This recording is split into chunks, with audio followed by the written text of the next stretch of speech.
न तस्मै श्री गुरुवे नमः। नमो विष्णुपादाय कृष्णपृष्ठाय भूतले श्रीमते भक्तिवेदांत स्वामिन इति नामिने। नमस्ते सारस्वती देवे गौरवाणी प्रचारिणे निर्विशेष शून्यवादी पाश्चात्य देशतारिणे। जय श्री कृष्ण चैतन्य प्रभु नित्यानंद श्री अद्वैत गदाधर शिवासादि गौर भक्तवृंद। हरे कृष्णा कृष्ण कृष्ण हरे हरे, हरे राम राम राम हरे हरे। हरे कृष्णा। ये मेरा परम सौभाग्य है, मुझे आप सभी के बीच में कृष्ण कथा करने का अवसर प्राप्त हो रहा है। तो जैसे कि हम सब जानते हैं, आज से कार्तिक मास की शुरुआत हो रही है और प्रभु जी ने बताया कि इस विषय पे बोलूँ मैं कि किस प्रकार से कार्तिक के महीने में विशेष उत्साह बनाया जाए। तो हालांकि मैं कुछ स्पेसिफिक किसी टॉपिक पे प्रिपरेशन मेरा नहीं है, तो मैंने विचार किया कि क्यों ना भागवतम की कुछ प्रार्थनाओं के ऊपर चर्चा करते हैं। एक्चुअली आप देखिए, हमारा सबका अनुभव रहा होगा कि जब भागवतम में कोई स्टोरी आती है तो हमारे पन्ने जल्दी जल्दी पलटते हैं, लेकिन जब कुछ प्रार्थनाएं आती है तो वो बड़ा ही उसको डाइजेस्ट करना कठिन होता है, समझ ही नहीं आती बहुत देर तक। तो एक एक पेज को मूव करने में बहुत समय लगता है। आप सबका अनुभव है, किस किस ने ऐसा अनुभव किया है? सबने अनुभव किया होगा। तो वास्तव में है ना, प्रार्थनाओं के प्रति हमारी रुचि थोड़ी तो कम है, स्टोरीज के प्रति रुचि ज़्यादा है। और लेकिन वास्तविकता ये कि भागवतम एक ऐसा ग्रंथ है जिसमें केवल प्रार्थना ही प्रार्थना है। वास्तव में ये जो जितनी स्टोरी भी दी गई है, उसका उद्देश्य भी यही है कि किसी प्रकार से उस भक्त के मनोभाव को वहाँ पे व्यक्त कर दिया जाए। प्रार्थनाओं के माध्यम से भक्त अपने मनोभाव को भगवान के सामने प्रस्तुत कर रहा है। तो पूरा भागवतम जो ग्रंथ है वो प्रार्थनाओं पर आधारित है।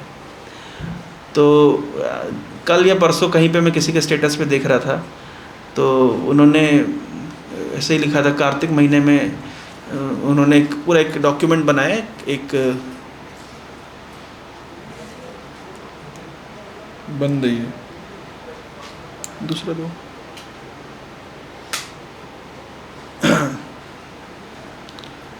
तो उन्होंने पूरा एक डॉक्यूमेंट बनाया। नहीं, काम नहीं कर रहा है। एनीवे तो रिकॉर्ड हो रहा है इधर पे। तो जिसमें उन्होंने क्या कहते, उस डॉक्यूमेंट में बताया कि श्रीमद् भागवतम की कितनी सारी प्रार्थनाएं हैं, प्रार्थनाओं की लिस्ट ही, और प्रेरित कर रहे थे भक्त की कार्तिक महीने में हम अलग अलग प्रार्थनाएं भगवान को अर्पित करें। तो मैं एक या दो भक्तों की प्रार्थनाओं के ऊपर थोड़ा चर्चा करने का प्रयास करूंगा। जैसे कुंती महारानी ने एक स्तुति में कहा है कि जब हम भगवान का विषय में श्रवण कीर्तन करते हैं, और श्रवण कीर्तन करने से जो लाभ होता है, दूसरे किसी भक्त को श्रवण कीर्तन करता हुआ देख करके अगर हम अनुमोदन करते हैं, प्रसन्न होते हैं, तो हमें भी वो लाभ मिल जाता है। कितना इजी हो गया ना। मतलब हम नहीं कर पा रहे, कोई बात नहीं, दूसरा कर रहा है, और अगर उसको देख करके हम प्रसन्नचित्त होते हैं तो वो भी हमें उतना ही लाभ देता है। आप देखिए, जब प्रार्थनाओं में जब भक्त अपनी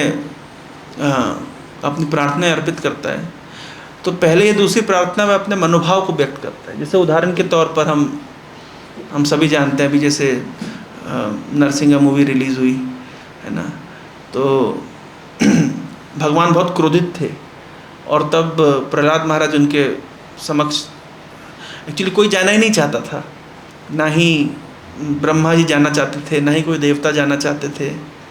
सब ने प्रयास करके देख लिया, अलग अलग स्तुति करी, लेकिन हम देखते हैं श्रीमद् भागवतम के 7वें स्कंद में कि कोई जाना ही नहीं चाहता भगवान के पास में, क्योंकि भगवान इतना क्रोधित हैं, है ना।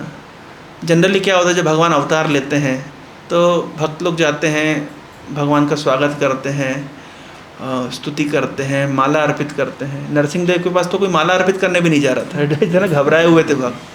भगवान ने विचार कि ये क्या, इनको क्या वैष्णव एटिकेट नहीं पता है कि कोई आता है तो उसको माला अर्पित करनी चाहिए। तो भगवान ने हिरण्यकशिपु की हाथ निकाल के माला पहन ली। कोई और ही कोई ऑफर ही नहीं कर रहा है तो ऑप्शन क्या बचा भगवान के पास? तो कोई आना नहीं चाहता, सब ने प्रार्थना करके देख ली। तो ब्रह्मा जी कहते हैं प्रहलाद को कि तुम जाओ थोड़ा भगवान को शांत करो, कि तुम्हारे लिए भगवान आए हैं, तो है ना, तो अभी तुम्हारी रिस्पॉन्सिबिलिटी बनती है, तुम जाकर के शांत करो। तो जब प्रहलाद महाराज ने ये सुना कि ब्रह्मा जी ने मुझे आदेश दिया है कि मैं जाऊं और भगवान को शांत करूं, तो प्रहलाद महाराज के मन में क्या आया होगा? क्या आया होगा? क्या आना चाहिए? प्रहलाद महाराज के मन में निश्चित रूप से ये आया होगा कि देखिए भगवान मेरे लिए आए हैं, है ना, और ब्रह्मा जी ने मुझे ये रिस्पॉन्सिबिलिटी सौंपी, क्योंकि मेरे अंदर कुछ तो क्वालिफिकेशन उन्हें देखा ही होगा। ऐसा आया उनके मन में। जब किसी को कोई जिम्मेदारी दी जाती है ना, जब हम है ना किसी प्रकार की सेवा इंचार्ज हमारे देते हैं, तो भावना क्या होनी चाहिए? यही होनी चाहिए ना भावना, कि देखो मेरे अंदर कुछ तो योग्यता देखी होगी इसलिए मुझे ये सेवा दी गई है ना। लेकिन प्रहलाद महाराज के मन में भावना नहीं आई। प्रहलाद महाराज कहते हैं ब्रह्मा दया सुरगणा मुनयो अथ सिद्धा सत्वैकतान गतयो वचसाम प्रभावै नाराधितुम पुरुगुणैर अधुनापि पिप्रु किम तोषतुम अर्हते सामे हरिर उग्र जाते। भगवान हे हरि बोल रहे हैं मैं उग्र जाति में जन्म लिया हूँ। सबसे पहले अपने जन्म को कोस रहे हैं, है ना, कि मैंने उग्र जाति में, मैंने असुरों के कुल में जन्म लिया है और मुझे चुना गया है आपको शांत करने के लिए, जबकि सत्वैकतान गतयो वचसाम प्रभावी, जितने देवता लोग हैं ये सब सत्व गुण में स्थित हैं। मैं उग्र जाति में जन्म लिया, अर्थात मैं रजोगुण और तमोगुण से प्रेरित हूँ, लेकिन फिर भी ब्रह्मा जी ने मुझे चुना है आपको शांत करने के लिए। दूसरी बात, ये सब सत्वगुण में है, मैं रजोगुण तमोगुण में हूँ। और एकतान गतयो मतलब ये सब बहुत फोकस्ड होकर के आपकी प्रार्थना कर रहे हैं। हम देखते हैं प्रहलाद महाराज की प्रार्थना से पहले मुनियों ने प्रार्थना करी है, सिद्धों ने प्रार्थना करी है, देवताओं ने प्रार्थना करी है, सब ने प्रार्थना करी, लेकिन भगवान शांत नहीं हुए।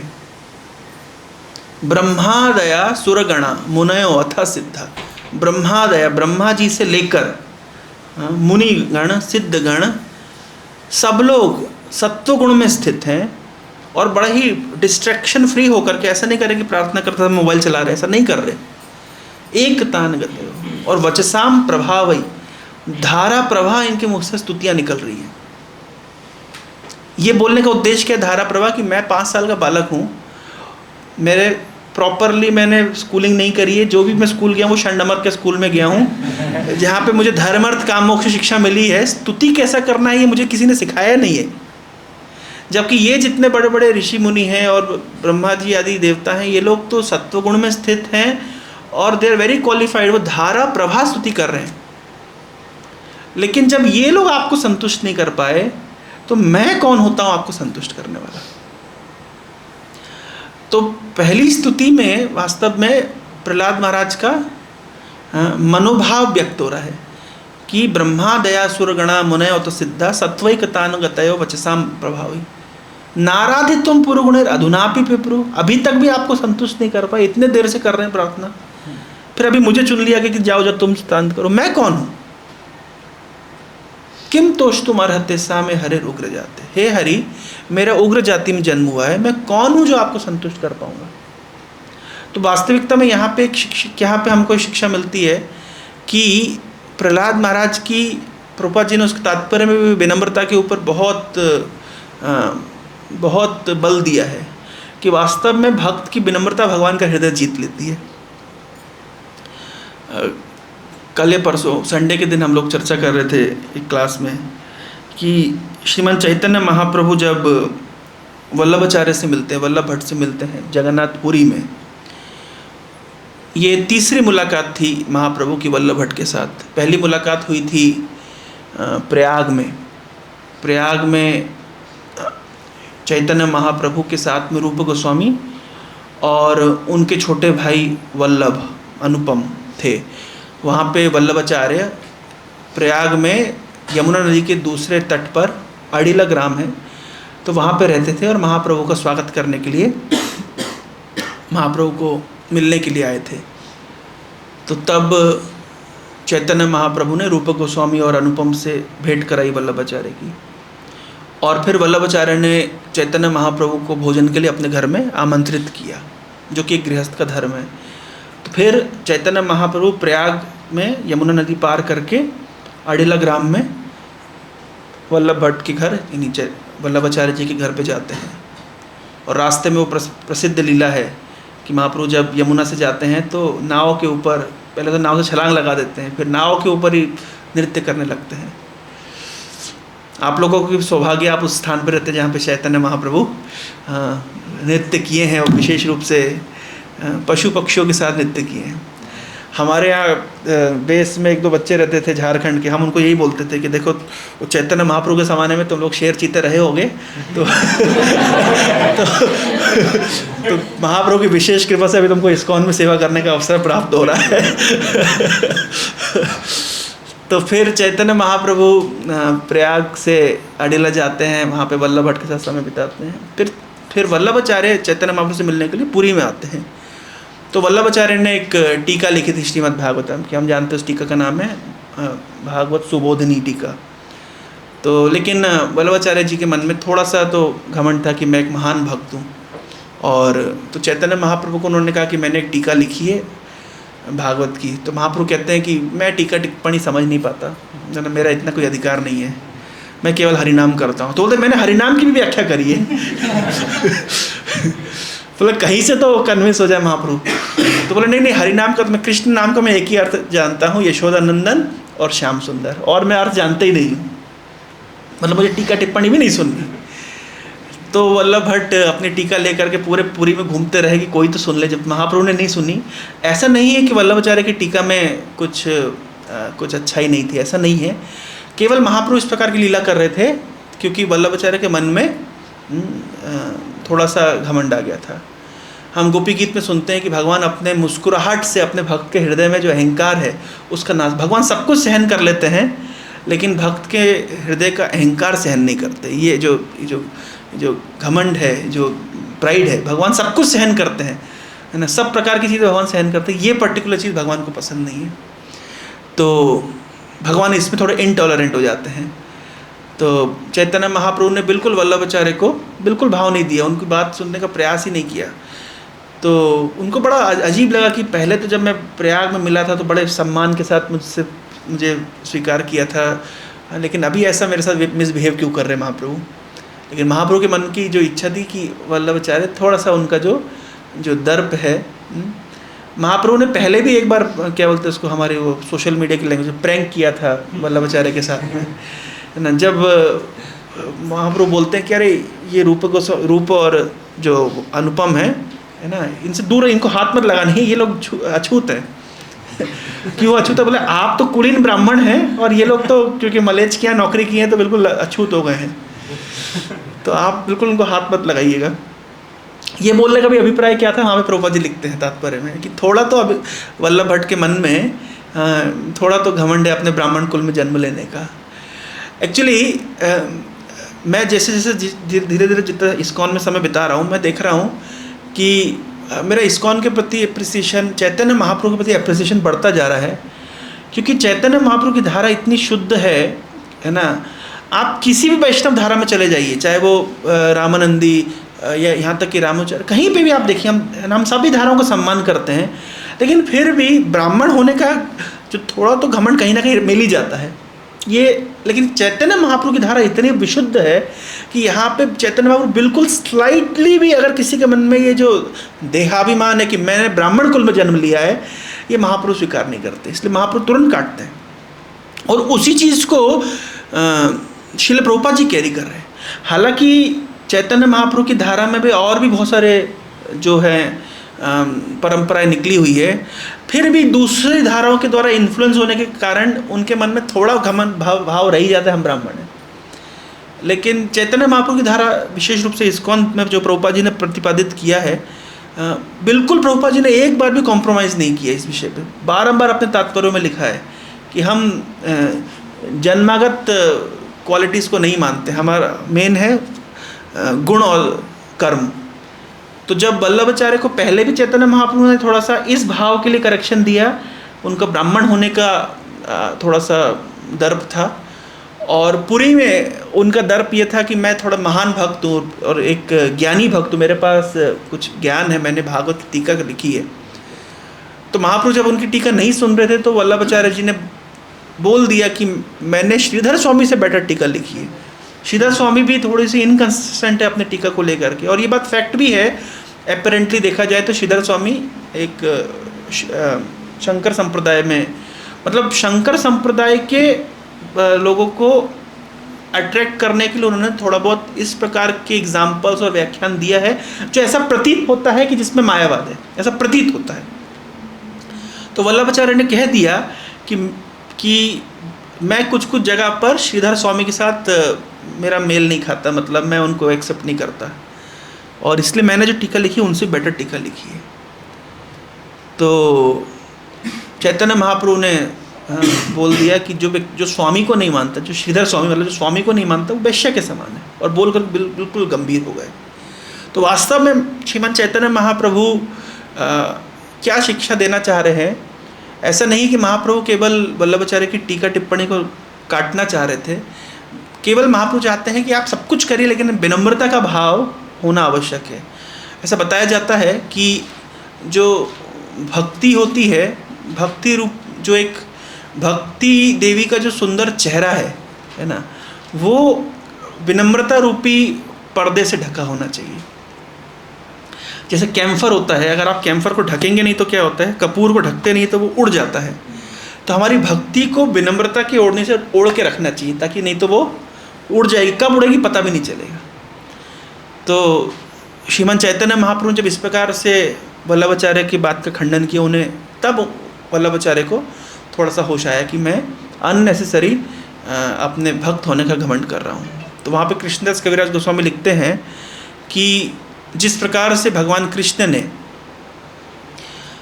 इंद्र के घमंड का अंत किया, कैसे अंत किया हम सभी जानते हैं कि इंद्र को भी अपना इंद्र होने का अभिमान था। तो भगवान ने गोवर्धन धारण किया, तो बाएं हाथ का मतलब बाएं हाथ का बोलते ना, ये तो मेरे बाएं हाथ का खेल है।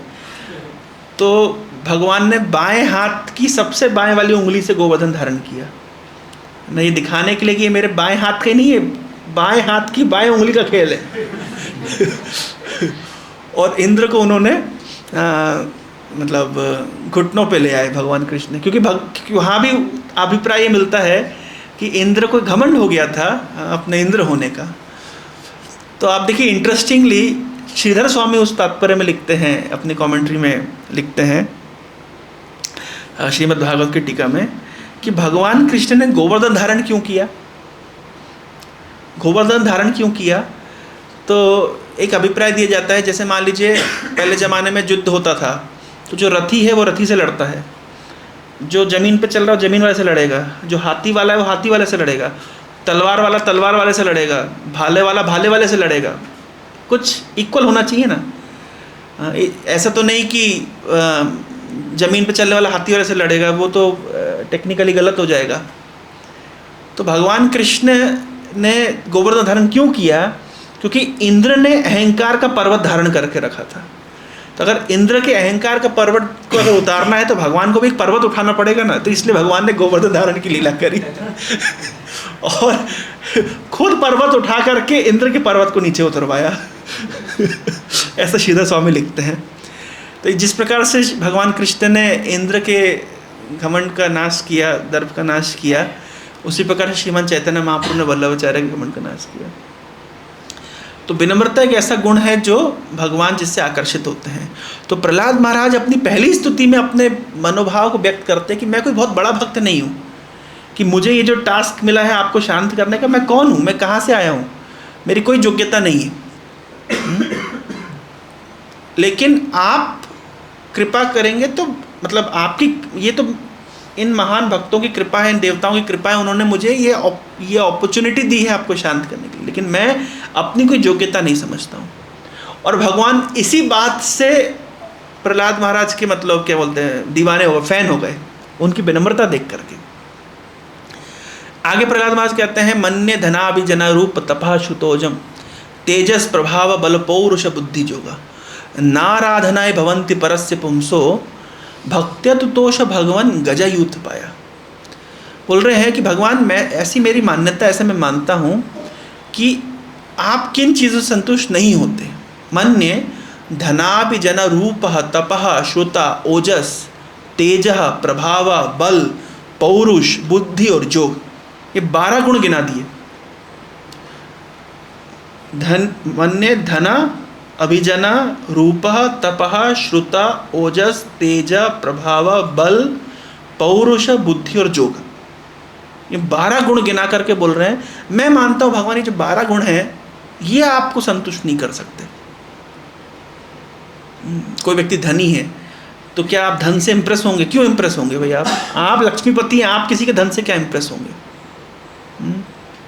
रूप, इस संसार के हर व्यक्ति का जो रूप है वो तो कुछ समय के लिए व्यक्ति रूपवान रहता है और समय के साथ में रूप क्षीण हो जाता है। आपका नित्य रूप सुंदर है, आप नित्य यौवन है, आप किसी के रूप से क्या आकर्षित होंगे? तेज ओजह बल, आपसे बलम बलवताम चाह, भगवान कह रहे हैं कि मुझसे बल आता है। तो कौन सा ऐसा गुण है, कौन सा क्वालिटी है जो भगवान आपको आकर्षित कर सकता है? कोई गुण ऐसा नहीं है इस संसार का जो आपको आकर्षित कर सकता है।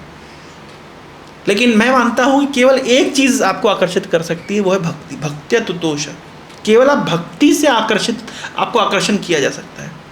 और क्या प्रमाण कुछ है? हाँ, गजयूथ पाया, हाथी गजेंद्र, उसके पास तो कोई ऐसा कोई खास गुण नहीं था। यह था भी तो उन गुणों से आप आकर्षित नहीं हुए। आप किससे आकर्षित हुए? आप उसकी भक्ति से आकर्षित हुए।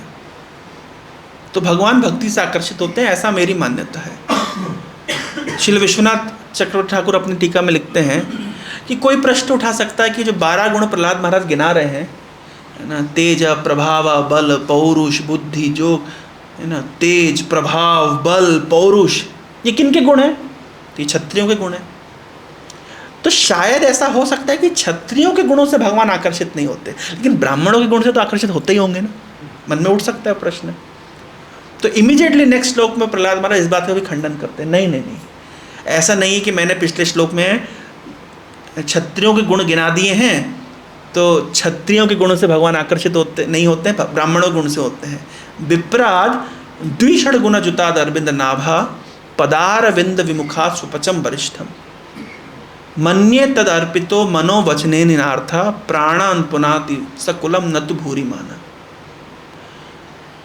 बोल रहे हैं विप्राद, अगर कोई ब्राह्मण भी है और जिसके पास 12 गुण हैं, तो भाई हमने तो गीता में सुना है कि विप्र के कितने गुण होते हैं? 9 गुण होते हैं। क्षमा दमा तपा शौचम शांतिरार्जवम एवचा ज्ञान विज्ञानम आस्तिक्यम ब्रह्म कर्म स्वभावजम, है ना। एक ब्राह्मण के कितने गुण होते हैं? कितने गुण होते हैं? भगवत गीता के अनुसार 9 गुण होते हैं। ये जो ब्राह्मण थ्रेड भी होती है इसमें 9 थ्रेड है, किसी किसी में 6 होती है, किसी किसी में 9 होती है। 9 थ्रेड क्या दिखाती है? जो 9 होते हैं 9 में यही दिखाते हैं, क्षमा दमा तपा शौचम, यानी ऐसे करके 9 बनते हैं। और जहाँ पे 6 होती है, प्रभु जी आपके वाले कितनी है? 6 कि 9 है? 6 दिखाती है जो ब्राह्मण के 6 कर्तव्य हैं, है ना। क्या क्या कर्तव्य हैं? पठन पाठन यजन याजन दान प्रतिग्रह, 6। तो कहीं पे 6 कहीं पे 9। तो 9 जो धागे हैं क्या दर्शा रहे हैं कि एक ब्राह्मण के पास ये 9 गुण होने चाहिए, है ना। प्रभुपाद जी कहते हैं मैं तुम ब्राह्मण हो इसलिए तुम्हें धागा नहीं दिया है ना। ये धागा देख करके याद करते रहो कि अभी इस लेवल पे पहुंचना है। अभी हम लोग विशाखापट्टनम में थे कुछ दिन पहले, यूथ टूर लेके गए थे, तो निताई सेवनी माता जी क्लास दे रही थी। तो किसी बच्चे ने उनसे प्रश्न पूछा कि प्रभु जी लोग हमारी तारीफ़ करते तो हमें उसको मतलब कैसे हमको विनम्र बनना। इसी प्रसंग में माता जी बहुत अच्छा पॉइंट बोली, बोले कोई तारीफ़ करता है तो ये समझना चाहिए कि हमें उस लेवल पे आना है, सबसे अच्छा है ये। आप डिनाई मत करिए, अब करके दिखाइए। अगर कोई व्यक्ति आपकी तारीफ़ करता है कि प्रभु जी आप तो महान भक्त हैं, आप तो बहुत अच्छी सेवा करते हैं, आपकी साधना बहुत अच्छी है ना, तो अगर कोई ऐसा मान लीजिए बोलता है तो हमें इंस्टेड ऑफ कहना कि नहीं प्रभु जी मेरे अंदर कोई गुण है, आप इंस्टेड ऐसा लीजिए कि अच्छा अगर हमसे एक्सपेक्ट किया जा रहा है कि अच्छा हमें अब साधना अच्छी करनी है, हमें अच्छी सेवा करनी है, तो कोई अगर हमारा कोई गुणों का वर्णन करता है तो हमें उसको इस डायरेक्शन में लेना चाहिए कि हम उसको सत्य करके दिखाएं। तो ये जो हमें ब्राह्मण थ्रेड मिली है, ये जो 9 गुण हमारे पास नहीं है, लेकिन उसका उद्देश्य क्या है कि बारंबार हर दिन जब ये तो धागा पकड़ते तो देखना चाहिए कि अच्छा ये गुण हमको अर्जित करने, इसके लिए हमको प्रैक्टिस करनी है। तो लेकिन तो गीता में तो 9 गुण दिए हैं, लेकिन प्रहलाद महाराज 12 गुणों का वर्णन कर रहे हैं। तो 3 गुण और कहाँ से लेके आ गए? तो क्यों 12 गुण का वर्णन कर रहे हैं? क्योंकि पिछले श्लोक में क्षत्रियों के 12 गुणों का वर्णन हुआ था। तो अगर 3 गुण कम हो जाएंगे तो मन में प्रश्न उठेगा ना, अच्छा ये ब्राह्मण के पास 3 गुण कम है इसलिए भगवान संतुष्ट नहीं हो रहे, नहीं तो भगवान ब्राह्मण संतुष्ट हो जाते। तो कोई देखिए, अब सुखदेव गोस्वामी भागवत सुना रहे, लेकिन एक एक चीज़ का उनको मतलब टेक्निकलिटीज़ का ख्याल है ना। हमारे गुरुमहाराज कहते थे कि विश्वनाथ चक्रवर्ती ठाकुर कैसे एक रसिक आचार्य है, मानो भगवान की लीलाओं को अपने आँखों के सामने देख रहे हैं। जब वो प्रार्थना चल रही है तो वो प्रार्थना जो भक्त कर रहा है, प्रहलाद महाराज मानो प्रार्थना कर रहे हैं, तो प्रहलाद महाराज की मनस्थिति में प्रवेश कर जाते हैं विश्वनाथ चक्रवर्ती ठाकुर। नहीं तो इतना डिटेल में बता देना कि प्रहलाद महाराज क्या सोच रहे हैं, इसके बाद क्या सोच रहे हैं, उसके बाद क्या सोच रहे हैं, कि संभव है क्या? ऐसे कई प्रसंग में हम देखते हैं कि जब भीष्म पितामह जब भगवान कृष्ण के सामने तीर छोड़ रहे हैं तो भगवान कृष्ण को भी बीच बीच में तीर लगता है। तो जब भगवान कृष्ण को तीर लगता है तो भगवान को तो बड़ा बुरा लगता होगा ना, दर्द होता होगा, कष्ट होता होगा। तो विश्वनाथ चक्रवर्ती को लिखते हैं वहाँ पे कि जैसे भगवान को उतना ही आनंद, जब गोपियाँ फूल फेंकती हैं जितना आनंद भगवान को होता है उस वैसा ही आनंद भगवान को भीष्म पितामह के बाणों से हो रहा है बड़ा। और उसमें भी विश्वनाथ चक्रवर्ती को एक कदम आगे बढ़ कर के टिप्पणी करते हैं कि कभी कभी जब जो प्रेमिका होती है वो प्रेमी को मतलब वो कभी कभी मतलब काम के आवेश में से काट लेती है दांत से, तो उससे प्रेमी को दुख नहीं होता, उसको आनंद मिलता है। वैसा आनंद भी भीष्म पितामह के बाणों से भगवान कृष्ण को हो रहा है।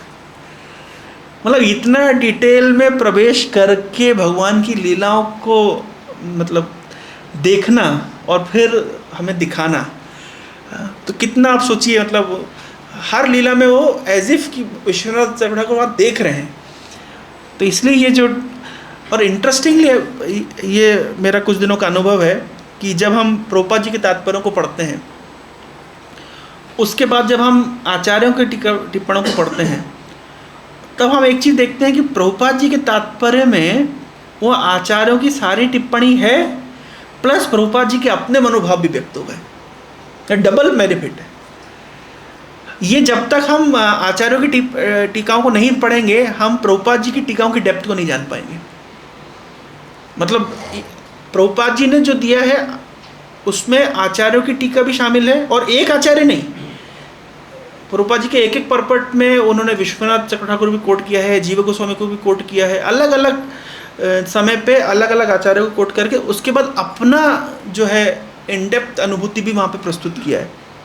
तो जब हम प्रभुपाद जी के तात्पर्यों को पढ़ते हैं, और विशेष रूप से जब हम टीकाओं को देखने के बाद, तो बहुत सम्मान बढ़ जाता है प्रभुपाद जी के तात्पर्यों के प्रति कि इतना in depth understanding Prabhupada ji वहाँ पे व्यक्त कर रहे हैं। तो वास्तविकता में ऐसा एक बार की लीला है। प्रभुपाद जी एक भक्त बताते हैं, आप लोगों ने सुना ही होगी। प्रभुपाद जी कह रहे थे कि मैं एक्चुअली भौतिक जगत में आने नहीं चाहता था, ये तो कृष्ण ने मुझे फोर्स किया है इस जगत में जाने के लिए। तो क्यों फोर्स किया? कृष्ण ने कहा कि तुम जाओ भौतिक जगत में थोड़ा जाओ, जीवों को उद्धार करो। मैं नहीं जा सकता। बोले हमारे जो आचार्य लोग हैं वो एक रात एक पेड़ के नीचे रुकते थे, गोस्वामी लोग दूसरी रात दूसरी पेड़ के नीचे, तीसरे मैं इतनी तपस्या नहीं कर सकता। प्रभुपाद जी ने मना कर दिया। तो कृष्ण ने कहा तुम बिल्कुल चिंता मत करो, तुम जाओगे तो तुम्हें मार्बल के बड़े बड़े मंदिर मिलेंगे, बहुत सारे फॉलोअर्स मिलेंगे, खूब है ना। जैसे रघुनाथ दास गोस्वामी 1-2 ना छाछ पी के 3 दिन बिताते थे, तुम्हें तो 56 भोग मिले, बिल्कुल चिंता मत करो, तुम जाओ, बस जाकर के वहाँ पे तात्पर्य लिखो भागवतम का, बस इतना तुम करो, बाकी सारी व्यवस्था मैं कर दूंगा। ये डॉक्यूमेंटेड है, प्रभुपाद जी के शिष्य इस प्रकार बताए हैं। तो वास्तव में भगवान कृष्ण की प्रेरणा से प्रभुपाद जी इस जगत में आए हैं और उन्होंने ये तात्पर्य हमें प्रदान किए जिससे हमारी भक्ति की डेप्थ बढ़ती है। देखिए कभी कभी क्या होता है, अभी हम लोग रेमुना में थे तो रसिकानंद प्रभु की समाधि वहाँ पे थी और श्यामानंद प्रभु की लीला स्थली इस तरह उड़ीसा में आपको मिलेगी। हम पढ़ते हैं कि है ना श्यामानंद प्रभु को गुरु की प्राप्ति कैसे हुई। चल के जा रहे थे, आकाश में क्या कहते हैं आकाशवाणी हुई और गुरु मिल गए। तो हमारे लिए रिलेट करना काफ़ी मुश्किल हो जाता है कि 500 साल पहले ऐसे गुरु मिलते थे, आकाश से आवाज़ आती थी। थोड़ा रिलेट करना प्रैक्टिकली हमारे लिए बहुत डिफ़िकल्ट होता है। लेकिन जब हम इस्कॉन के भक्तों की जीवनी पढ़ते हैं उन है ना कि कैसे उनको प्रभुपाद जी मिले, कैसे उनको गुरु की प्राप्ति हुई। जब मैं तो इस्कॉन ज्वाइन करने से पहले, मतलब फुल टाइम ज्वाइन करने से पहले, वो इस्कॉन डिजायर ट्री में एक सेक्शन था how I came to Krishna consciousness, उसको मैं पढ़ता था। मैं घंटों घंटों केवल वही पढ़ता था। हर भक्त की अपनी एक स्टोरी है कि मैं कृष्ण भक्ति में कैसे आया, और हर भक्त की यूनिक स्टोरी है। अभी किसको भी पकड़ के पूछेंगे सबसे इंटरेस्टिंग किसी भक्त के जीवन में भाई आप भक्ति में कैसे आए, तो ये हुआ ये हुआ ये हुआ, हर व्यक्ति की एक अलग स्टोरी है। तो 500 साल पहले रिलेट करना मुश्किल होता है कि आकाशवाणी हुई गुरु मिल गए। लेकिन आज अगर कोई हम किसी भक्त से उनकी जीवनी पूछते भाई आप कैसे प्रभु, आप भक्ति में कैसे आए, क्या हुआ था, और बड़ा इंटरेस्टिंग लगता है क्योंकि हम रिलेट कर पाते हैं हमारे निजी जीवन से। तो उसी प्रकार से प्रभुपाद जी के जो तात्पर्य हैं, जो 500 साल पहले कमेंट्रीज में लिखा गया है, वो एग्जाम्पल ठीक है उस समय रेलेवेंट थे, आज भी रेलेवेंट हैं। लेकिन प्रभुपाद जी जो एग्जाम्पल लाते हैं, प्रभुपाद जी टाइपराइटर का एग्जाम्पल दे रहे हैं, टेलीफोन का एग्जाम्पल दे रहे हैं, ऐसे ऐसे एग्जाम्पल प्रभुपाद जी दे रहे हैं कि वो तो उस ज़माने में नहीं था। तो हमारे लिए रिलेट करना थोड़ा सा इजी हो जाता है। परम पूज्य राधानाथ स्वामी महाराज 2-3 साल पहले पुरी आए थे, तो उन्होंने तो वो लेक्चर दे रहे थे। तो जनरली महाप्रभु की लीलाओं के ऊपर महाराज बहुत बल देते हैं, विशिष्ट रूप से पुरी में होते हैं। तो वो प्रसंग उठा था भाल ना खाइबे भाल ना परिबे, ग्राम वार्ता ना सुनिबे ग्राम वार्ता ना कहिबे। तो इसके ऊपर महाराज क्लास दे रहे थे, मतलब क्लास में ये पर्टिकुलर प्रसंग आया। मैं बहुत ध्यान से ऑब्जर्व कर रहा था। तो है ना ग्राम वार्ता ना कहिबे ग्राम वार्ता ना सुनिबे, उसके ऊपर महाराज काफ़ी देर बोले।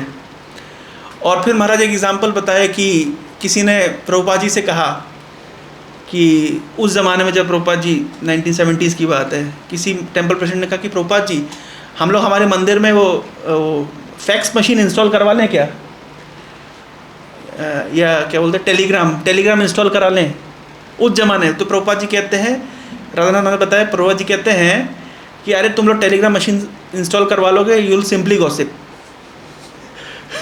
फिर हमारे कहते what to say about mobile phone and WhatsApp. उस जमाने प्रभुपाद जी कह रहे हैं कि टेलीग्राफ मशीन अगर इंस्टॉल करा लोगे तो तुम लोग केवल गॉसिप करोगे, प्रजल्प करोगे। तो महाराज बहुत देर तक बल दिए, ग्राम कथा ना सुनी हुई ग्राम कथा ना कही पे, उसके ऊपर बल दिए। जैसे रघुनाथ दास गोस्वामी ने एक ग्रंथ में लिखा है मना शिक्षा, कि जो प्रजल्प होता है वो क्या होता है, वो एक वैश्य के समान होता है। जब कोई पथिक जा रहा होता है तो वैश्य क्या करती है, तो वैश्य उस पथिक को आकर्षित करती है, और जब पथिक आकर्षित हो जाता है तो उसको बेहोश करके और उसका सब धन छीन लेती है, या उसको सेड्यूस करके उसका सब धन छीन लेती है। तो हम भक्ति के मार्ग पे एक भक्त जाता है तो प्रजल्प क्या है, एक वैश्य के समान है जो उसके भक्ति रूपी धन को छीन लेता है। तो महाराज बहुत देर तक इस प्रजल्प के प्रसंग के ऊपर व्याख्या किए।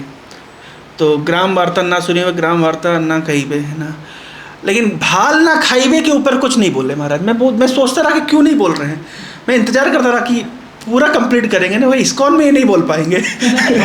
भाल ना खाइबे। ग्राम वार्ता के ऊपर महाराज बहुत देर बोले, लेकिन भाल ना खाइबे को बिल्कुल नहीं बोले। मैं बहुत देर विचार किया कि महाराज मतलब अपने प्रेजेंटेशन को इस्कॉन फॉर्मूला वाला इस्कॉन मतलब सिस्टम में इनकॉर्पोरेट करके बोल रहे हैं। क्योंकि इस्कॉन में ये नहीं आप बोल सकते हैं भाल ना खाई हुए, अभी आप बोले भाल ना खाई हुए इधर पे फिर 10 प्रकार के।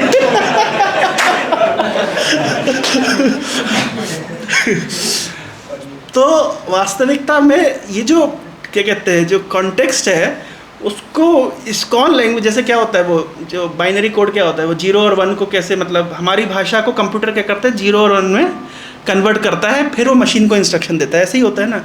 तो शास्त्रों के निर्देशन को, है ना, प्रभुपाद जी ने क्या किया है, वो इस्कॉन लैंग्वेज जिसको हम कहते हैं उसमें कन्वर्ट करके हमारे लिए बहुत सिंपल बना दिया है, हम समझ पाते हैं।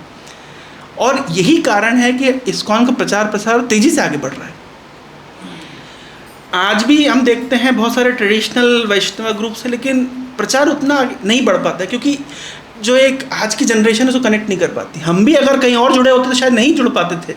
तो इस्कॉन की भाषा हमको समझ आती है, तो वो संभव जो शास्त्र के सिद्धांत हैं, जो बहुत क्या कहते हैं, जो जो जो गूढ़ मतलब रहस्य है, वो हमें प्रभुपाद जी की कृपा से समझ आ पाए, मतलब वो हमारी लैंग्वेज में वो ट्रांसलेट हो पाए, नहीं तो शायद हम नहीं समझ पाते। तो प्रभुपाद जी के तात्पर्यों में इसलिए इतना बल है।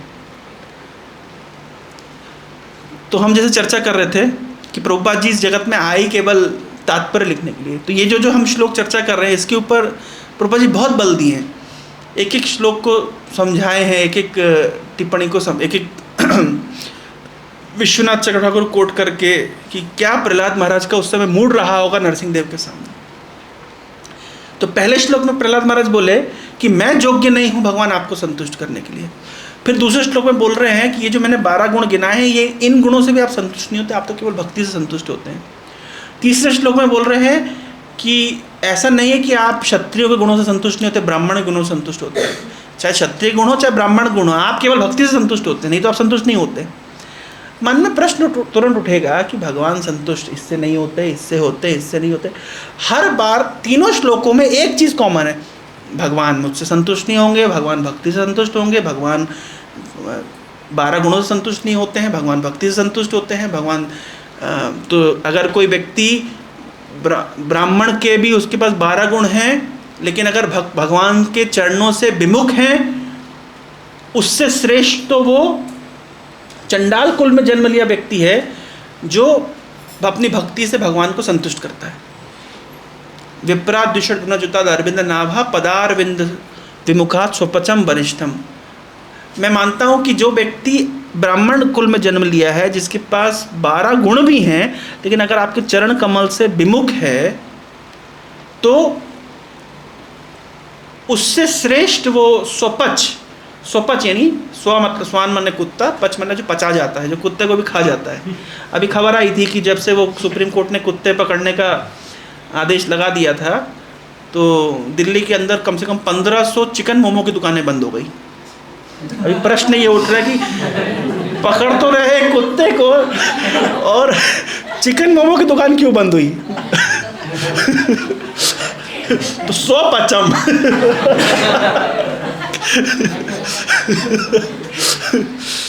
तो कोई अगर स्वपच कुल में भी जन्म लिया है, लेकिन अगर भगवान के चरणों के प्रति उन्मुख है, तो वो उस ब्राह्मण कुल में जन्म लिए हुए विप्र से भी श्रेष्ठ है। हाँ, क्यों? क्योंकि उसने 5 चीज़ें भगवान को अर्पित करी है। क्या क्या अर्पित करी है? स्वपचम वरिष्ठम मन्ये तद अर्पितो मनो वचन इहिता अर्थ प्राण। 5 चीज़ें भगवान को अर्पित की जाती है। क्यों? सबसे पहले मन, वचन, हित मतलब कर्म, अर्थ और प्राण। एक्चुअली ये इंक्रीजिंग ऑर्डर में है ना। मतलब हाईएस्ट क्या है? सबसे अच्छा क्या अर्पित करना चाहिए? नहीं, प्राण। सब बोल सकते मन अर्पित किया मैंने, तो लोग नहीं बोलते। बोले मंदिर हर दिन जाने की जरूरत क्या है? दिल से पूछना चाहिए। तो किसी ने मन अर्पित किया है कि नहीं किया है आपको पता नहीं चलेगा। कोई भी बोल सकता है ना मेरा मन तो भगवान के साथ। हमें तो लोग बोलते हैं भाई जब करो, अरे हमारा तो हमेशा 24 घंटे मन में चलता रहता है। अगर 24 घंटे आपके मन में चलता है तो 2 घंटा मुंह से क्यों नहीं निकलता है? तो ये सबसे अच्छा एक्सक्यूज है कि मेरे तो मन में चलता है, इसलिए इसको सबसे डिक्रीजिंग ऑर्डर मतलब सबसे नीचे रखा गया है। सबसे पहले अर्पित करना चाहिए प्राण, मतलब हाईएस्ट ऑर्डर है प्राण अर्पित करना चाहिए। अगर कोई व्यक्ति कहता है कि प्राण अर्पित नहीं कर सकता, तो ठीक है, कम से कम अर्थ अर्पित करो। क्योंकि दो प्रकार के प्राण होते हैं। एक प्राण, ये देखिए ये पॉकेट की लोकेशन यही क्यों है? क्योंकि एक प्राण अंदर है और एक प्राण बाहर है। अगर अंदर वाला प्राण अर्पित नहीं कर सकते तो कम से कम बाहर वाला अर्पित करो। दर्द उतना ही होता है, कभी कभी तो बाहर वाला प्राण अर्पित करने में ज्यादा दर्द होता है। तो प्राण अर्पित करना चाहिए। तो सबसे पहले तो कह रहे हैं प्राण अर्पित करो। प्राण अर्पित नहीं कर सकते तो अर्थ अर्पित करो, और फिर वो भी नहीं कर सकते तो चलो भगवान के लिए सेवा करो, कर्म करो, हित कुछ कर्म करो। वो भी नहीं कर सकते तो ठीक है आप वचन अर्पित करो। मन को लास्ट में रखा है, इसलिए मन को लास्ट में रखा है ताकि कोई एक्सक्यूज ना दे सके। तो प्रहलाद महाराज कह रहे क्योंकि कोई व्यक्ति अगर स्वपच परिवार में भी जन्म लिया है तो अगर ये पांचों चीजें उसने भगवान को अर्पित करी है तो अपने पूरे कुल को शुद्ध कर देता है। न तो भूरी माना, लेकिन कोई व्यक्ति केवल अहंकार बस ये मानते कि अरे मैं तो ब्राह्मण हूं, तो इससे वो अपने आप को भी शुद्ध नहीं करता, फिर कुल की तो बात ही क्या। तो अब ये जो 3 श्लोक हमने देखे इसमें बारंबार एक चीज रिपीट हो रही है। क्या? इसमें एक चीज रिपीट हो रही है कि भगवान संतुष्ट कैसे होंगे, भगवान से भक्ति से संतुष्ट होते हैं, भगवान इससे संतुष्ट नहीं होते, उससे संतुष्ट होते हैं। किसी के मन में प्रश्न उठेगा कि भगवान क्या कभी संतुष्ट नहीं होते? क्या भगवान इतने असंतुष्ट हैं कि उनको संतुष्ट करने के लिए इतनी डिस्कशन चल रही है? उठेगा ना। मतलब भगवान का तो नाम है आप्तकाम, भगवान का नाम है ना, भगवान अपने आप में संतुष्ट है, उनको बाहर से संतुष्टि नहीं चाहिए। भाई सिद्धांत तो यही कहते हैं कि भगवान he is complete in himself, लेकिन हम फिर इतनी संतुष्टि को लेकर चर्चा क्यों कर रहे हैं कि ऐसे संतुष्ट नहीं होते, ऐसे संतुष्ट होते हैं, ऐसे संतुष्ट नहीं होते, ऐसे संतुष्ट होते हैं? इतना डिस्कशन उठाने की जरूरत क्या है? इसका ऐसा डिस्कशन तब उठता है ना कि भगवान हाईली असंतुष्ट हैं। एक्चुअली हमारी फिलॉसफी में और अब्राहमिक फिलॉसफी में यही अंतर है। आपने देखा होगा जो वेस्टर्न फिलॉसफी में, अब्राहमिक फिलॉसफी में, उसमें भगवान कैसा दिखाते हैं कि भगवान कोई बूढ़ा सा आदमी है। देखा आप लोगों ने? फोटो, दाढ़ी है उसकी और बादलों के पीछे बैठा हुआ है एक बड़े से सिंहासन के ऊपर, और हाथ में से भाला लेकर के गुस्से में देख रहा है कि और जो कुछ गड़बड़ किया तो देख मार। ये अब्राहमिक थियोलॉजी में भगवान को ऐसे डिपिक्ट करते हैं कि मतलब गॉड इज अ जज। जैसे आप मुस्लिम्स में भी बोलते हैं कि भाई है ना, एक दिन अल्लाह तुम्हारा फैसला करेगा। हमारी फिलॉसफी बहुत सीधी सीधी, भगवान किसी का फैसला नहीं करते। गॉड इज नॉट जज, गॉड इज अ लवर। भगवान प्रेमी है, हमें भगवान जज नहीं करते, क्योंकि द मोमेंट आप बोलते हैं कि भगवान जज करते हैं और तुम्हारे पापों की सजा तुम्हें क्या मिलेगी कि तुम निरंतर नरक में सड़ोगे। अगर एक तरफ हम बोलते हैं गॉड इज ऑल मर्सीफुल, भगवान सर्व कृपामय है, फिर आप बोलते हैं कि निरंतर नरक में सड़ोगे, ये कैसे हो सकता है? कितना ये मतलब पैराडॉक्शियल है कि आप कह रहे हैं कि भगवान सर्व कृपामय है, सब पे कृपा करते हैं, हर समय कृपा करते हैं, और आप कितने ही अपराध कर लीजिए भगवान क्षमा कर देते हैं। भगवान तो गीता में खुद ही बोल रहे हैं, अपि चेतसा सुदुराचारो भजते माम अनन्य भाव। भगवान तो क्षमा करने के लिए रेडी बैठे हैं। फिर एक तरफ आप बोल रहे हो कि वो गुस्से में रहते हैं, हमेशा खोजते रहते हैं किसने क्या गलती करी, फिर उसको दंड देखते हैं। और वेस्ट में कभी कभी आपने ऐसी वीडियोस देखी होगी, हमारे इस्कॉन के भक्त लोग संकीर्तन करने जाते हैं तो है ना, इस संकीर्तन आप देखिए सनातन धर्म का जो इन्फ्लुएंस है वो कितना तीव्र है। आजकल लोग जीसस गायत्री भी जप रहे हैं। देखा आप लोगों ने? है जीसस गायत्री जप रहे हैं। ये आप लोग के झारखंड में तो खैर बहुत कन्वर्जन चल रहा है, तो है जीसस गायत्री चल रही है। वो क्या उसका श्लोक है? हैं? हाँ, जीसस क्या क्या नहीं निकल रहा है, जीसस चालीसा निकल रही है ना। और क्या मैरी पुत्राय धीमहि तन्नो ईशु प्रचोदयात्। मुझे समझ नहीं आता, ये लोग कन्वर्ट करने आए थे, हम लोगों को हमसे कन्वर्ट होके चले गए। जीसस क्राइस्ट के सामने भोग लगा रहे हैं, बताइए। तो कौन कन्वर्ट हुआ?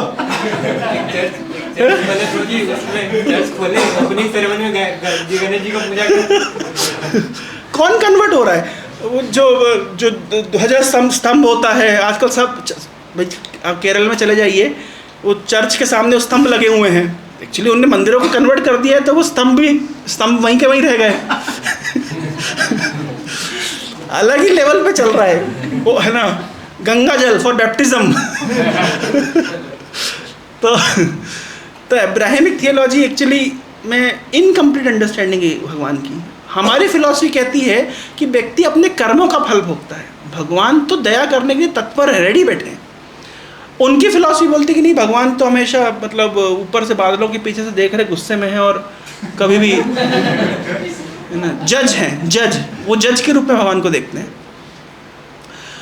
और जिस तरीके से भगवान उनको दिखते हैं, हमारी फिलॉसफी बताती है कि भगवान चारु कपोलम, उनके कपोल बहुत चारु सुंदर है ना, और स्मिता हास्य, भगवान मुस्कुराते रहते हैं। उनकी फिलॉसफी हमेशा गुस्से में देखते रहते हैं।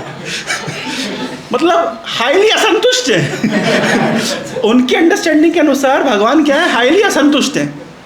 और आपको तो जब जब भक्त लोग संकीर्तन करते हैं, तो आजकल दूसरे धर्म के लोग भी अपने संकीर्तन निकालने लगे हैं, है ना, वो हालेलुया चिल्लाते हैं अलग अलग तरीके से। तो एक वीडियो में देख रहा था कि हमारे भक्त लोग संकीर्तन कर रहे हैं, तो वहाँ से उनके लोग, है ना, ग्रुप में संकीर्तन, उनका संकीर्तन करते हुए आ रहे हैं और चिल्ला चिल्ला कह रहे हैं, follow Jesus otherwise you will go to hell, you will rot in hell eternally, तुम नरक में निरंतर सड़ोगे। तो एक तरफ आप कह रहे हैं कि ईश्वर मर्सीफुल। मैं एक प्रार्थना सुन रहा था, कोई अब्राहमिक, उसमें ही, हम किसी की निंदा नहीं कर रहे, लेकिन देखिए ऑक्सफोर्ड डिक्शनरी और क्या कहते हैं, है ना, पॉकेट डिक्शनरी, तो अंतर तो रहेगा ही ना। हमारी तो फुल फ्लेज्ड अंडरस्टैंडिंग है, थियोलॉजी कंप्लीट है। कोई भी बुद्धिमान व्यक्ति अगर, है ना, वैष्णव दर्शन के संपर्क में आएगा, तो वो समझ पाएगा कि हमारा दर्शन सबको एनकम्पास किया, सब कुछ हमारे पास है। वो कह रहे हैं, मतलब कितना एक नैरो अंडरस्टैंडिंग है कि हे ईश्वर, वो आपको नहीं मानते, आप उनको नरक दीजिए, कष्ट दीजिए। प्रार्थना है हमारी, प्रार्थना सर्वे भवन्तु सुखिनः सर्वे सन्तु निरामया। मतलब कितना एक माइंडसेट का अंतर है। और हम प्रचार में भी यही करना चाह रहे हैं आजकल। हालांकि प्रॉब्लम है कि इंटेलेक्चुअल क्राउड बचा नहीं है कि जिसको आप इतना डेप्थ में जाके समझा सकें। लोग सेंटिमेंट्स में चल रहे हैं। फिर भी जो भी कहिए, अगर हम निरंतर नरक में सड़ेंगे तो फिर ईश्वर कैसे ऑल मर्सीफुल है? और ईश्वर तुम्हारा इतना असंतुष्ट है, इतना मतलब उसको मिर्ची लगी हुई है कि हमेशा देखो चिड़ा हुआ, और वो हमेशा ईश्वर को कैसे दिखाते हैं, बूढ़ा से ही दिखाते हैं। क्यों बूढ़ा दिखाते हैं? इतना असंतुष्ट है कि जल्दी इसकी एजिंग हो गई बेचारे की। हमारा ईश्वर तो हमेशा इतने खुश रहते हैं, नित्य युवक रहते हैं, नित्य यौवन रहता है। तो आप देखिए कितना थियोलॉजिकल डिफरेंस है। कोई अगर गंभीरता से अगर वैष्णव दर्शन को स्टडी करेगा तो समझ पाएगा कि मतलब ईश्वर की सही व्याख्या हमारे दर्शन पे है।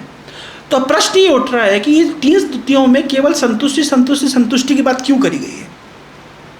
क्या भगवान संतुष्ट नहीं है? तो प्रहलाद महाराज इसके नेक्स्ट श्लोक में कहते हैं कि नैवात्मना प्रभुरयम निजलाभ पूर्ण। ऐसा मत समझिए कि भगवान असंतुष्ट है, इसलिए मैं संतुष्ट करने की बात कह रहा हूँ। नई आत्मना प्रभुरयम निजलाभ पूर्ण। भगवान निजलाभ पूर्ण है, मतलब अपने आप में पूर्ण है। लेकिन मानम जनाद अविदुषा करुणो वृणीते। लेकिन फिर भी मांगते हैं, एक प्रणाम करो मुझे, मदयाजी माम नमस्कुरु मन मना भव मद, तो मांग रहे हैं। भगवान निजलाभ पूर्ण, अपने आप में संतुष्ट है, आप्त काम है। उनको बाहर से कुछ नहीं चाहिए संतुष्ट होने के लिए। लेकिन फिर भी अविदुषः करुणो वृणीते है। एक कम बुद्धिमान व्यक्ति को एक बोलते हैं तुम प्रणाम करो मुझे, तुम प्रणाम क्यों नहीं कर रहे, मुझे सरेंडर करो। ऐसा क्यों? जैसे मान लीजिए ये प्रश्न उठेगा ना, भगवान अगर कंप्लीट है तो मांग क्यों रहे हैं? पत्रम पुष्पम फलम तोयम, कुछ तो दो मुझे, पत्ता दो, फूल दो। परम पूज्य राधा गोविंद महाराज बताते हैं कि कुछ लोगों का मन में अभिमान होता है, अरे हमारे पास तो सब कुछ है, हमें क्या जरूरत है भगवान के पास जाने की। अच्छा तो तुम्हें जरूरत नहीं भगवान, तो भगवान को जरूरत है, लाके दो। तो कम से कम इस बहाने से भगवान के पास आओ। भगवान मांग रहे हैं कि मदयाजी माम नमस्कुरु, मुझे नमस्कार करो, मुझे प्रणाम करो। तो क्या भगवान को क्या इतना प्रणाम का लोभ है कि मुझे कोई प्रणाम करे? भगवान इतना, भगवान सुनना चाहते कोई स्तुति, भगवान की कोई स्तुति करते भगवान कान खड़े हो जाते, भगवान स्तुति सुनना चाहते हैं। ऐसा क्यों करते भगवान? प्रश्न उठ सकता है ना कि भगवान के इतने असंतुष्ट हैं, इतने मतलब हम सबको बताते हैं कि भाई अपनी स्तुति नहीं सुनना चाहिए, कान बंद कर लेना चाहिए, लेकिन भगवान तो अपनी स्तुति कान खोल के सुनते हैं। ऐसे कहते हैं भागवत क्लास में शंख नहीं बजाना चाहिए, क्यों? क्योंकि भगवान उस समय बैठ करके खुद की कथा सुनते रहते हैं, खुद के गुणगान सुनना चाहते हैं। तो भगवान इतना मतलब अपना गुणगान सुनने के प्रति आकृष्ट है, क्या कारण है इसका? अगर छोटा बच्चा, यस प्रभु, हाँ, आवर प्यूरिफिकेशन कैसे एग्जाम्पल दिया गया है? जैसे मान लीजिए अगर कोई छोटा बच्चा कष्ट हो रहा है ना, गिर गया है, रो रहा है, तो माँ क्या बोलती है ना, आओ मेरा हाथ पकड़ो, मेरे पास आओ, दौड़ के आ जाओ। तो भगवान इस प्रकार जीवों को बुला रहे, आ जाओ मेरे पास आ जाओ। तो प्रहलाद महाराज उदाहरण दे रहे हैं कि जैसे एक मिरर होता है, तो आप मिरर में ओरिजिनल चेहरा और मिरर रिफ्लेक्शन, तो मिरर के रिफ्लेक्शन को आप सजाइए, उसको तिलक लगा दीजिए, उसमें बिंदी लगा दीजिए, उसमें पाउडर लगा दीजिए उसमें। तो क्या मिरर रिफ्लेक्शन को सजाने से एक सुंदर अपना खुद का चेहरा, वास्तविक चेहरा सज जाएगा? नहीं सजेगा। लेकिन वास्तविक चेहरे को सजाने से मिरर रिफ्लेक्शन सज जाएगी। तो एक छोटा सा स्टोरीज बता करके मैं अपने वक्तव्य को विराम दूंगा। एक बार की बात है कि एक ब्राह्मण था, और वो मतलब भगवान कृष्ण एक बार गोपियों को बोले कि गोपियों देखो, मैं रात को बांसुरी बजाता हूँ और तुम लोग सब रात के समय मेरे पास आ जाती हो। क्या अच्छी बात है, अपने पतियों को छोड़ करके, पिता को छोड़ करके इस प्रकार रात को किसी पराये पुरुष ने बुलाया, तुम लोग आ गई, ये क्या अच्छी बात है। फिर कृष्ण एक स्टोरी सुनाते हैं गोपियों को कि देखो एक बार की बात है, एक ब्राह्मण था और वो यज्ञ कर रहा था, याज्ञिक ब्राह्मण था। तो जब यज्ञ करके थक गया तो अपनी पत्नी के गोद में सिर रख के सो गया, और उसकी पत्नी बहुत पतिव्रता थी, पंखा झुलाने लगी। उस जमाने की बात है, पंखा झुला, अभी तो एसी चालू कर देंगे स्टोरी उस जमाने की, इसलिए पंखा झुला रही थी। तो तुम पंखा झुला रही थी, तो पत्नी क्या देखती है, उनका जो बच्चा है वो यज्ञ कुंड की अग्नि की तरफ जा रहा है, यज्ञ कुंड की तरफ जा रहा है। लेकिन क्योंकि इनके पति बिल्कुल थक कर के सो गए थे, तो पत्नी पतिव्रता होने के कारण उन्होंने अपने पति को कष्ट देना सही नहीं समझा। लेकिन इनकी आंखों के सामने इनका बच्चा जो है वो यज्ञ कुंड की अग्नि के प्रति आकर्षित हो रहा जा रहा है, और देखते ही देखते वो बच्चा यज्ञ कुंड की अग्नि में गिर गया। लेकिन फिर भी पत्नी ने अपने पति को उठाया नहीं। कुछ समय बाद जब पति जागा तो पत्नी दौड़ करके जाती है बच्चे को बचाने के लिए। लेकिन वहाँ जाके क्या देखती है कि जो यज्ञ कुंड की जो अग्नि है वो बिल्कुल शीतल हो गई, ठंडी हो गई है, बिल्कुल कूलिंग ब्रीज निकल रही है, यानी बच्चे को कुछ नहीं हुआ। तो भगवान कृष्ण कहते हैं गोपियों को, देखा तुमने पतिव्रता होने की शक्ति, सतीत्व की शक्ति। ये उद्देश्य क्या था भगवान कृष्ण का? भगवान कृष्ण टॉन्ट कर रहे थे गोपियों को कि देखो यह पराये पुरुष के प्रति तुम लोग आकर्षित होकर आ गई, लेकिन पतिव्रता सतीत्व की शक्ति देखो कि उस ब्राह्मण की पत्नी, बच्चे का कुछ नहीं हुआ। इसका मतलब है तुम्हें इस प्रकार से आना नहीं चाहिए। तो गोपियों ने कहा रुको रुको, हम भी कुछ, हमारे पास भी आंसर है। हमारा आंसर क्या है? हमारा आंसर ये है कि हम भी एक कहानी सुनाते हैं। आपने कहानी सुनी, हमारी कहानी सुनो। आपने ब्राह्मण की कहानी सुनी, हम भी एक ब्राह्मण की कहानी सुनाते हैं। एक ब्राह्मण था और वो कुछ महीनों के लिए उसको घर से बाहर जाना था। तो उसकी पत्नी बहुत विरह का अनुभव कर रही थी। तो उसने कहा कि मुझे भी साथ लेके चली। बोले साथ तो ले जा नहीं पाऊँगा, तो ऐसे जंगल में अकेले जा रहा हूँ और साथ में ले जाना ठीक नहीं होगा। तो बोले मैं क्या करूँ, मैं आपको बहुत मुझे विरह होगा। तो बोले एक काम करो, तुम मेरी जैसे सेवा करती हो तो मेरी एक फ़ोटो है, उस फोटो की भी वैसी सेवा करना ना। मुझे खिलाती हो, फोटो को भोग लगा देना, मुझे सुलाती हो, फोटो को शयन दे देना। इसी बहाने तुम कनेक्शन फील करोगी। तो पत्नी ने कहा ठीक है, ये भी अच्छा है। तो पति अपनी एक फ़ोटो दे करके और चले गए। तो पत्नी बहुत जैसे पति की सेवा करती थी वैसे फ़ोटो की सेवा कर दी। कुछ महीनों के बाद पति आते हैं, दरवाजे पे खटखट आवाज़ देते हैं और आवाज़ लगाते हैं। पत्नी ने आवाज़ सुनी उनके पति की। अभी गोपियाँ कृष्ण से पूछते हैं, कृष्ण आप बताइए क्या करना चाहिए? वो पत्नी को वो फ़ोटो की सेवा कंटिन्यू करनी चाहिए या पति ने आवाज़ लगाई, दरवाज़ा खटखटाया, उसको जा करके स्वागत करना चाहिए, उनको लेके आना चाहिए अंदर, क्या करना चाहिए? तो कृष्ण क्या जवाब देंगे? बोले हाँ ऑफकोर्स, मतलब पति आ गया है तो पति को, उसने खटखट किया उसने दरवाज़ा खटखटाया, उसने आवाज़ लगाई तो अब पत्नी को फोटो को छोड़ करके पति को लेने जाना चाहिए। तो गोपियाँ कहती कृष्ण हमने क्या किया, अभी तक हम फोटो की सेवा करते थे, अभी तक हम लोग केवल फोटो की सेवा कर रहे थे, रिफ्लेक्शन मात्र की सेवा करते। ओरिजिनल पति तो आए, ओरिजिनल पति ने जब खटखट करा, जब पुकार लगाई, हम सब वो फोटो वाले पति को छोड़ करके आपकी सेवा ने क्या गलत किया। तो आप है ओरिजिनल चेहरा, ये सब जितने हैं ये सब प्रतिलिपि है, सब उसका रिफ्लेक्शन मात्र है। आपकी सेवा करेंगे इनकी सेवा हो जाएगी। अभी तक उनकी सेवा क्यों कर रहे थे, क्योंकि आपने पुकारा नहीं था। अब आपने पुकारा है तो आप ही बताइए क्या करना चाहिए। कृष्ण चुप, निरुत्तर हो गए, कोई आंसर नहीं। तो कभी कभी भगवान, तो ये भगवान का इतिहास रहा है, भगवान भक्तों के द्वारा परास्त हो जाते हैं। तो भगवान गोपियों के इस भाव से परास्त हो गए। तो ये जो हमने स्टोरी सुना, ये जो प्रार्थना में प्रहलाद महाराज कह रहे हैं कि भगवान ही है वास्तविक चेहरा, और इस संसार के जितने जीव हैं केवल उनका क्या है, रिफ्लेक्शन मात्र है। रिफ्लेक्शन को सजाने से सुंदर चेहरा नहीं सजेगा, चेहरे, वास्तविक चेहरे को सजाने से रिफ्लेक्शन सज जाएगी। लोग समाज के लोग तनावग्रस्त क्यों हैं, परेशान क्यों हैं, क्योंकि हर व्यक्ति वो रिफ्लेक्शन को सजाने का प्रयास कर रहा है।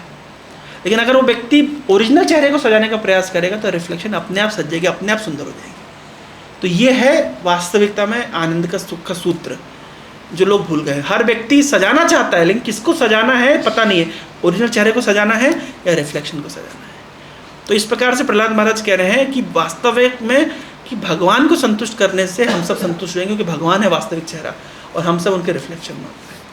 तो देखिए प्रहलाद महाराज की छोटी सी स्तुति में कितना गूढ़ रहस्य छुपा हुआ है। तो इस प्रकार से भागवत की एक एक स्तुति में मतलब इतना मतलब गंभीरता है, इतना डेप्थ है, जिसे भागवत की व्याख्या, मतलब भागवत की डेफिनेशन ही कही गई। भागवत कौन सा ग्रंथ है, किस ग्रंथ को भागवत हम कहते हैं? तो बोल रहे हैं कि जिस ग्रंथ में 12 स्कंद हैं, 18,000 श्लोक है, जो भाष्यम ब्रह्म सूत्र नाम, जो भागवत वो ग्रंथ है जो ब्रह्म सूत्र का भाष्य है, और भागवत वो ग्रंथ है जिसमें वृत्तासुर की स्तुतियां हैं। कई जगह पे, कई पुराणों में पूछा गया भागवत कौन सा ग्रंथ है, क्या ग्रंथ, कैसे पता लगे ग्रंथ भागवत है? बोले 12 स्कंद है। बोले ठीक है, तो किसी और ग्रंथ में भी हो सकते हैं। 18,000 श्लोक है, बोले वो भी किसी और ग्रंथ में हो सकते हैं। बोले वृत्तासुर की स्तुति, हाले हाँ ये भागवत है। श्री स्वामी लिखे इस प्रकार से कि भागवत वो ग्रंथ है जिसमें वृत्तासुर की स्तुति है। तो भक्तों की वास्तव में भागवतम ग्रंथ ही है जिसमें स्तुति प्रधान ग्रंथ है। तो इसलिए हमें भागवत की स्तुतियों के ऊपर बहुत बल देना चाहिए, और विशेष रूप से कार्तिक मास में अगर हम इन स्तुतियों के ऊपर श्रवण कर सके, अध्ययन कर सके, सुन सके, गुनगुना सकें, तो हमारा कार्तिक मास सफल होगा। बहुत बहुत धन्यवाद। हरे कृष्णा। ग्रंथराज श्रीमद् भागवतम की जय। जगत गुरु श्रील प्रभुपाद की जय। प्रश्न पूछ सकते हैं।